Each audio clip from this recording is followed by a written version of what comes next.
Señor, por favor, mi hermanito no ha comido en 2 días. La súplica de la pequeña Valentina, una niña de ojos inmensos inundados en lágrimas, resonó frente a la opulenta taquería. Dentro del empresario Javier, un hombre acostumbrado al acero de los negocios y a la frialdad de los números, algo profundo se quebró.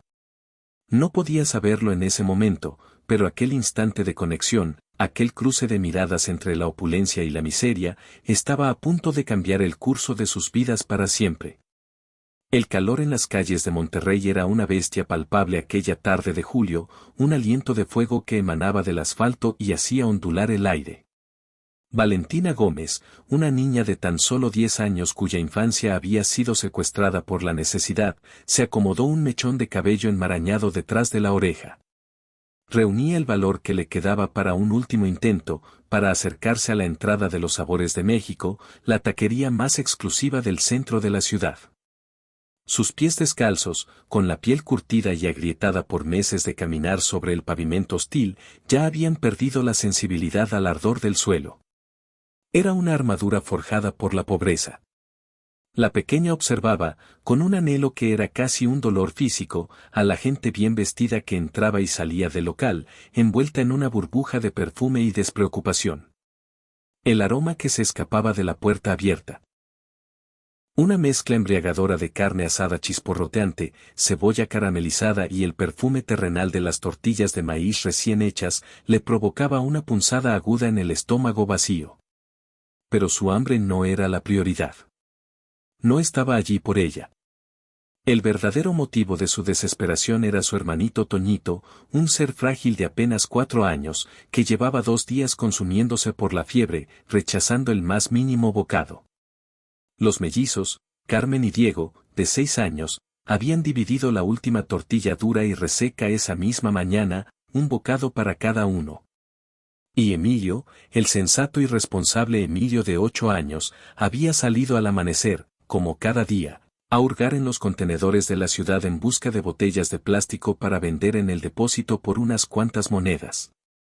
Valentina tomó una respiración profunda, un acto que requirió un esfuerzo monumental, y apretó contra su pecho el pequeño y desgastado rosario de cuentas de madera que su madre siempre llevaba consigo antes de desaparecer. Con el corazón martilleándole en los oídos, se acercó tímidamente a la entrada del restaurante. «Otra vez tú, chamaca. ¿Cuántas veces te tengo que correr de aquí?». La voz del guardia de seguridad, un hombre corpulento embutido en un uniforme negro que parecía a punto de reventar, fue un trueno que la hizo sobresaltar. Avanzó hacia ella, su sombra cubriéndola por completo. «Ya sabes que don Francisco no quiere limosneros merodeando por su negocio. Ahuyentan a la clientela». «Por favor, señor», suplicó Valentina, su voz un hilo tembloroso que apenas lograba salir. «Le juro que no es para mí. Es mi hermanito, está muy enfermo y no ha comido nada desde ayer. Solo un taquito, o un poco de frijoles, lo que sea». El guardia no la dejó terminar. Con un movimiento brusco y despectivo, la empujó con el antebrazo. El impacto la hizo trastabillar hacia atrás, perdiendo el equilibrio y cayendo con todo su peso sobre la rodilla derecha. Un dolor agudo la atravesó mientras la piel se raspaba contra el concreto áspero, y un hilo de sangre comenzó a brotar al instante. «Lárgate de aquí antes de que llame a la policía. Pinches limosneros. Son una plaga que ensucia la ciudad». Valentina se incorporó con dificultad, las lágrimas finalmente rodando, silenciosas y calientes, por sus mejillas cubiertas de polvo. No lloraba por el dolor punzante en su rodilla, sino por la humillación, por la impotencia aplastante, por el miedo aterrador de tener que regresar con las manos vacías al pequeño e improvisado refugio donde sus 4 hermanos la esperaban con la esperanza reflejada en sus ojos hambrientos. En ese preciso instante, un lujoso Audi negro, con los cristales tintados reflejando el sol de la tarde, se detuvo con suavidad frente a la taquería.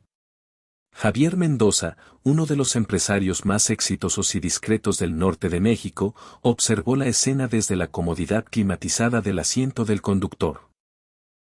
Vio a la niña caer al suelo. Vio la mancha roja expandiéndose en su rodilla. Vio la crueldad gratuita y desmedida del guardia.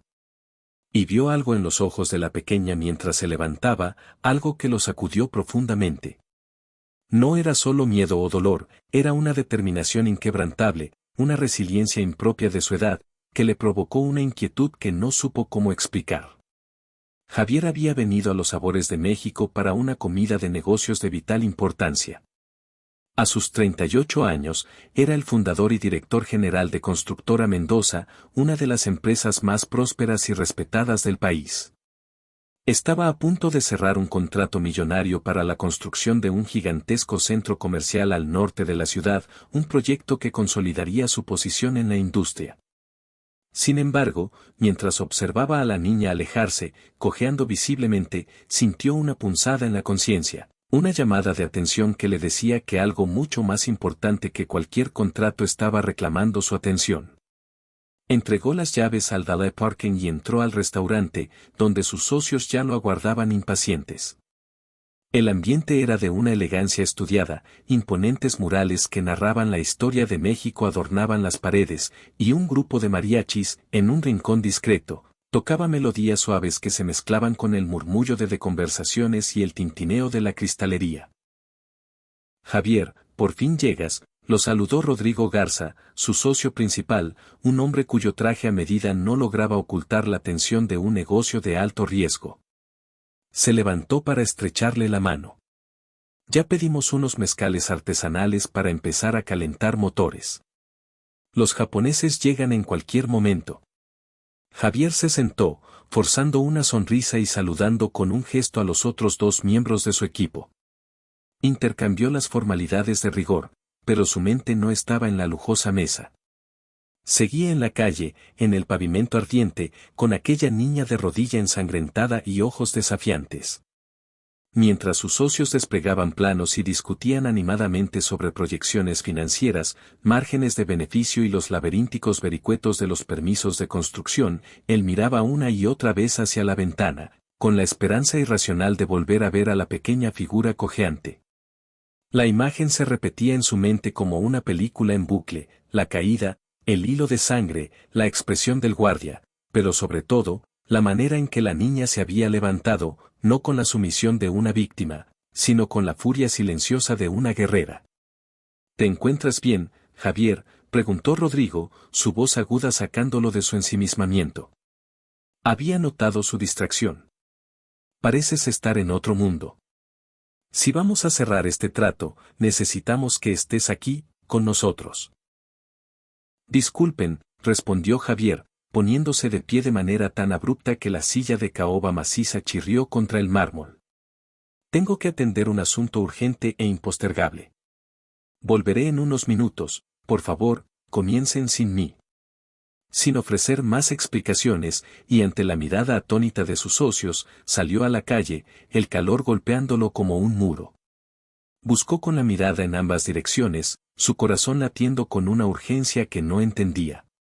La encontró a media cuadra de distancia, sentada en el escalón de una tienda cerrada, intentando limpiar la herida de su rodilla con el borde raído y sucio de su camiseta. Parecía tan pequeña, tan increíblemente vulnerable en medio del indiferente ajetreo de la ciudad. Se acercó despacio, con el cuidado de quien se aproxima a un animal herido y asustado. Hola, dijo con una voz suave, deteniéndose a una distancia que consideró prudente. Vi lo que pasó allá en el restaurante. ¿Estás bien? Valentina lo miró con una desconfianza afilada, sus ojos entrecerrados evaluándolo. Los hombres bien vestidos que se acercaban a los niños de la calle rara vez traían consigo algo bueno. Estoy bien, señor, respondió con sequedad, su cuerpo tenso, listo para salir corriendo al menor movimiento sospechoso. Tu rodilla está sangrando, señaló Javier con genuina preocupación. Déjame ayudarte. Se agachó, doblando sus rodillas para quedar a su altura, un gesto de sumisión que buscaba tranquilizarla. Me llamo Javier. ¿Cómo te llamas tú? La niña dudó un largo momento, sopesando los riesgos. Finalmente, un susurro escapó de sus labios. Valentina. Valentina, es un nombre muy bonito. ¿Tienes hambre? ¿Puedo comprarte algo de comer en la taquería? Ella negó con la cabeza, un movimiento brusco y definitivo. No es para mí, señor, su voz se quebró ligeramente al hablar. Es para mi hermanito Toñito. Está muy enfermo, tiene mucha calentura y no ha comido nada en 2 días. Mi mamá no ha vuelto del trabajo y ya no nos queda nada en la casa. Javier sintió un nudo apretado y doloroso formándose en su garganta. La historia de la niña, contada con una crudeza tan simple, lo golpeó con más fuerza que cualquier informe financiero negativo. ¿Dónde está tu hermanito ahora? En nuestro refugio, contestó Valentina, con mis otros hermanos. No está muy lejos de aquí. Javier sacó su billetera de cuero, y Valentina, por puro instinto de supervivencia, dio un respingo hacia atrás. Él notó el gesto y levantó una mano en señal de paz, como si se rindiera. Tranquila. Solo quiero comprar comida para ti y para tus hermanos. ¿Hay alguna tienda por aquí cerca? Valentina, aún cautelosa, señaló con la barbilla una pequeña tienda de abarrotes al otro lado de la calle, su fachada descolorida un marcado contraste con el lujo de la taquería. 20 minutos después, Javier salió de la tienda cargando 2 bolsas enormes y pesadas. No solo había comprado lo básico, pan, leche, frijoles, arroz, sino también fruta fresca, jugos, galletas y algunos medicamentos de venta libre que compró en la farmacia contigua, pensando en el niño enfermo. ¿Me puedes llevar con tus hermanos?, preguntó. Quiero asegurarme de que reciban esta comida personalmente. Valentina dudó de nuevo. Llevar a un extraño a su escondite era romper la regla de oro de la supervivencia en la calle. Pero la desesperación era más fuerte que el miedo, y algo en la mirada amable de aquel hombre le inspiraba una pizca de confianza. Está bien, accedió finalmente, su voz apenas audible. Pero, no es un lugar bonito. No te preocupes por eso, asintió Javier. Caminaron juntos, adentrándose en un laberinto de calles que se volvían progresivamente más estrechas y deterioradas. El paisaje urbano de Monterrey se transformó ante los ojos de Javier.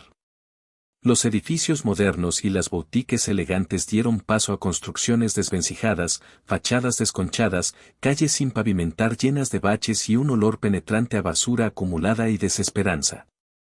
Finalmente, Valentina se detuvo frente a un terreno baldío, un pulmón de tierra olvidado en medio del caos urbano, parcialmente cercado con láminas de zinc oxidadas y dentadas. Había una pequeña abertura entre 2 de las láminas, un hueco estrecho por el que la niña se deslizó con una agilidad practicada. Por aquí, señor, indicó desde el otro lado, esperando a que él la siguiera. El empresario, con su traje de diseñador, tuvo que agacharse y contorsionarse para pasar por el estrecho hueco, sintiendo el óxido raspar la tela cara de su pantalón. Lo que vio al otro lado le dejó sin aliento, una imagen que se grabaría a fuego en su memoria. En un rincón del terreno, al amparo de un árbol raquítico cuyas ramas parecían garras esqueléticas, los niños habían construido una especie de refugio. Era una estructura precaria hecha de grandes trozos de cartón, lonas de plástico rotas y algunos pedazos de madera contrachapada. No tendría más de 4 metros cuadrados, y el techo era tan bajo que incluso los niños más altos debían encorvarse para poder entrar. Valen, un niño de aproximadamente 8 años, que debía ser Emilio, salió al encuentro de su hermana, con el ceño fruncido por la preocupación. Se detuvo en seco al ver al extraño, sus ojos se entrecerraron con sospecha. ¿Quién es él?, preguntó, interponiéndose protectoramente delante de Valentina. Se llama Javier, explicó ella rápidamente. Es bueno, Emi. Trajo comida para todos y medicinas para Toñito. Del oscuro interior del refugio improvisado emergieron 2 caritas idénticas, sucias y curiosas. Los mellizos. Miraban a Javier con una mezcla de temor y fascinación. Carmen, reconocible por sus coletas despeinadas, se aferraba con fuerza a una muñeca de trapo a la que le faltaba un brazo. Diego, tan flaco que parecía un palillo, vestía una camiseta que había sido remendada tantas veces que era difícil distinguir cuál era la tela original. ¿Dónde está Toñito?, preguntó Valentina, su voz teñida de ansiedad al no ver al más pequeño. Está dormido, respondió Carmen con su vocecita aguda. Pero sigue muy calientito. Valentina se apresuró a entrar en el refugio. Javier permaneció afuera, sintiendo una oleada de pudor, consciente de que estaba invadiendo la frágil intimidad de aquellos niños. Dejó las bolsas en el suelo, a la vista de Emilio, que seguía mirándolo con recelo. «Puedes revisar lo que traje», le dijo al niño con suavidad. «Es comida para ustedes y algunas medicinas para tu hermanito».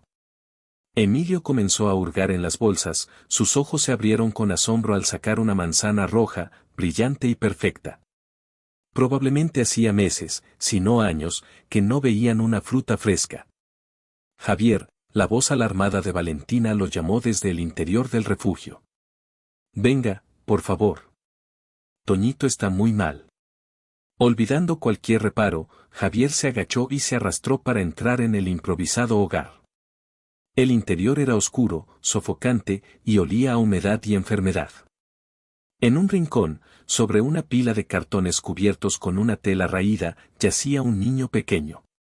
Su rostro estaba enrojecido por la fiebre, sus labios resecos y su pecho subía y bajaba con una respiración sibilante y dificultosa. Valentina le acariciaba el pelo pegado a la frente por el sudor. «Está ardiendo», dijo angustiada, «y no quiere despertar». Javier se acercó y tocó suavemente la frente del niño. Estaba abrasadora.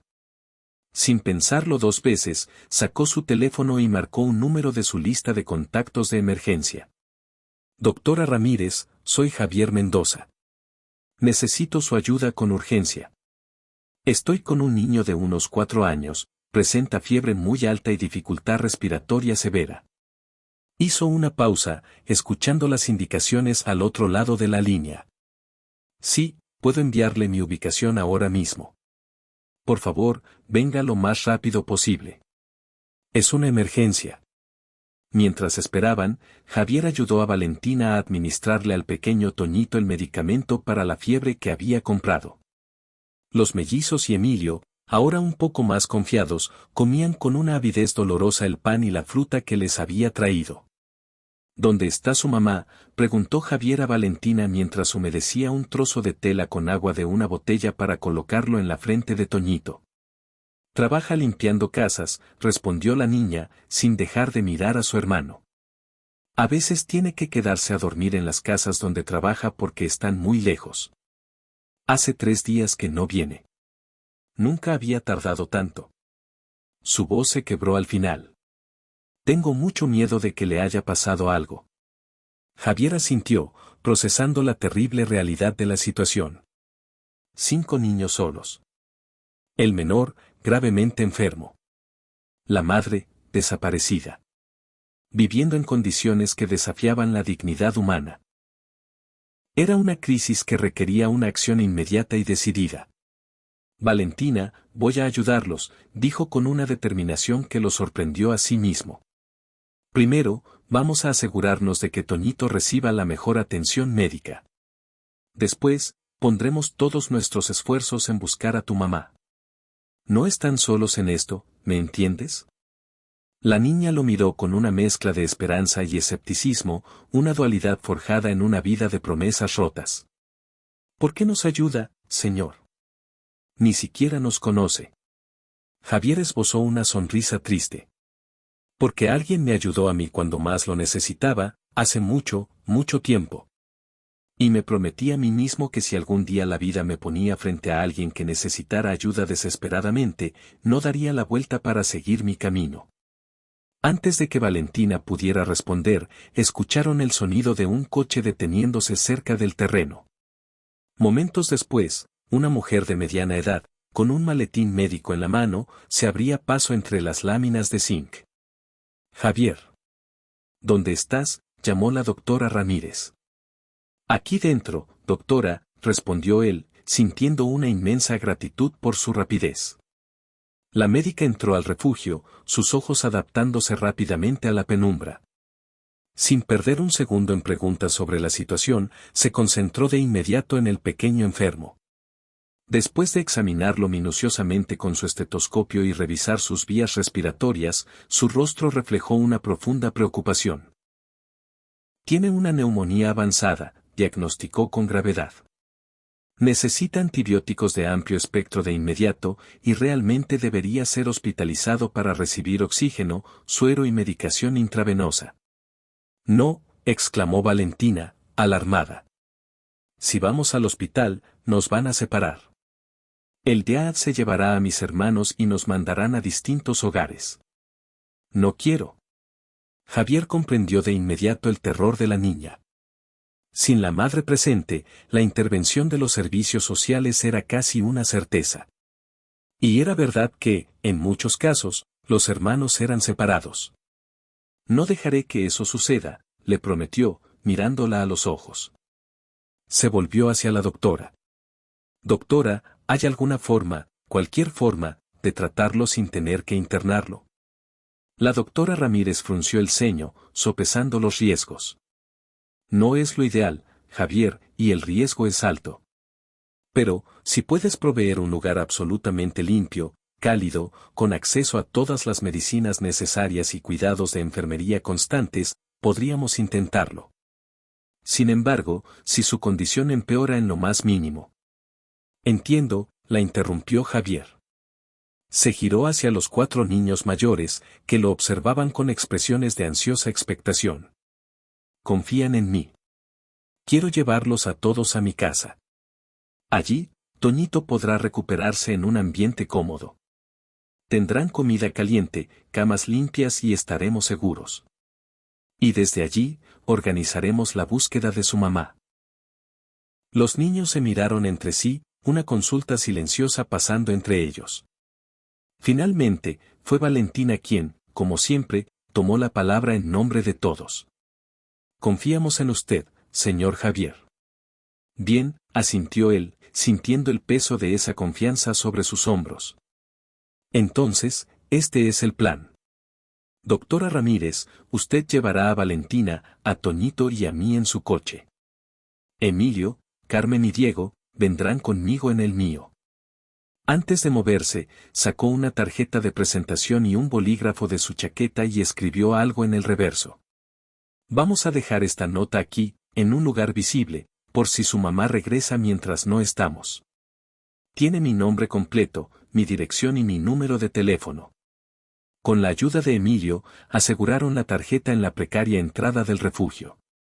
Luego, recogieron las pocas y valiosas pertenencias de los niños, la muñeca de trapo de Carmen, un pequeño y ajado álbum de fotos familiares, y el rosario de su madre, que Valentina guardaba como si fuera el tesoro más grande del mundo. Mientras cargaba al pequeño Toñito en sus brazos, sintiendo su cuerpecito ardiendo de fiebre contra su pecho. Javier Mendoza supo, con una certeza absoluta, que su vida había cambiado para siempre.